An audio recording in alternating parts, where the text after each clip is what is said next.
ಮಂಡ್ಯದಲ್ಲಿ ನಾಲೆಗಳಿಗೆ ನೀರು ಹರಿಸಿ ಬೆಳೆಗಳ ರಕ್ಷಣೆಗೆ ಆಗ್ರಹಿಸಲಾಗಿದೆ.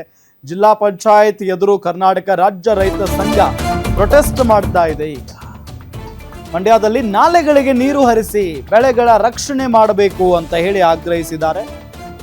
ಈಗ ರಾಜ್ಯ ರೈತ ಸಂಘ ಪ್ರೊಟೆಸ್ಟ್ ಮಾಡ್ತಾ ಇರೋದು ಮೇಲುಕೋಟೆ ಶಾಸಕ ದರ್ಶನ್ ಪುಟ್ಟಣ್ಣಯ್ಯ ನೇತೃತ್ವದಲ್ಲಿ ನಡೀತಾ ಇರುವಂತಹ ಪ್ರತಿಭಟನೆ ಇದು. ಬೆಳೆ ರಕ್ಷಣೆ ಸೇರಿ ವಿವಿಧ ಬೇಡಿಕೆಗಳ ಈಡೇರಿಕೆಗೆ ಆಗ್ರಹಿಸಲಾಗ್ತಾ ಇದೆ. ಇಂದು ಜಿಲ್ಲಾ ಮಂತ್ರಿ ಅಧ್ಯಕ್ಷತೆಯಲ್ಲಿ ಸಭೆ ಹಿನ್ನೆಲೆ ಬೆಳೆದು ನಿಂತಿರುವ ಬೆಳೆಗಳ ರಕ್ಷಣೆಗೆ ಸರ್ಕಾರ ಮುಂದಾಗಬೇಕು. ಕೆಆರ್ಎಸ್ ಹೇಮಾವತಿ ಡ್ಯಾಂನಿಂದ ನೀರು ಹರಿಸಬೇಕು ಅಂತ ಆಗ್ರಹಿಸ್ತಾ ಇದ್ದಾರೆ.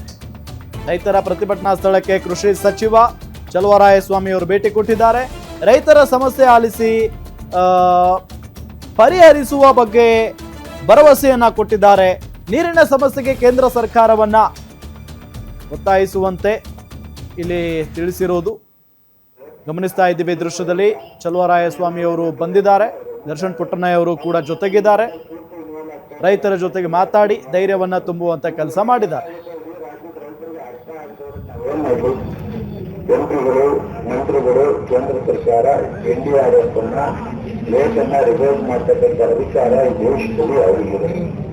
ಕಟ್ಟಿಗೆ ಬೆಲೆ ಫಿಕ್ಸ್ ಮಾಡಿದ್ರು, ಹೊರಗಡೆ ಎಲ್ಲರೂ ಕೂಗಾಡಿದ್ರ ಕನಿಷ್ಠ ಶಿಕ್ಷಣ ದರ್ಶನ ಕನಿಷ್ಠ ಶಿಕ್ಷಣ ಚಲರಾಯಿಸೋಣ ಕೂಗಾಡಿ ನಮ್ಮ ಕೇಳಿ ನಿಮ್ಗೆ ಹಚ್ಚಿದೆ. ಆದರೆ ಕೇಂದ್ರ ಸರ್ಕಾರ ನಮ್ಮಿಂದ 4 ಲಕ್ಷ ಟ್ಯಾಕ್ಸ್ ಕೊಟ್ಟಿದ್ವಿ, ಪುಕ್ಕಟ್ಟೆ ಎಲ್ಲ ತಂದ್ರೆ ಕೊಡೋದು.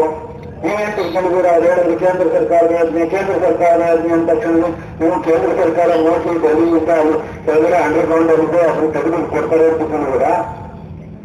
2.5 ಲಕ್ಷ ಕೋಟಿ ಉಳಿದು ಹೋಗುತ್ತೆ, ನಮ್ಗೆ 50,000 ಕೋಟಿ ಕೊಡ್ತಾರೆ.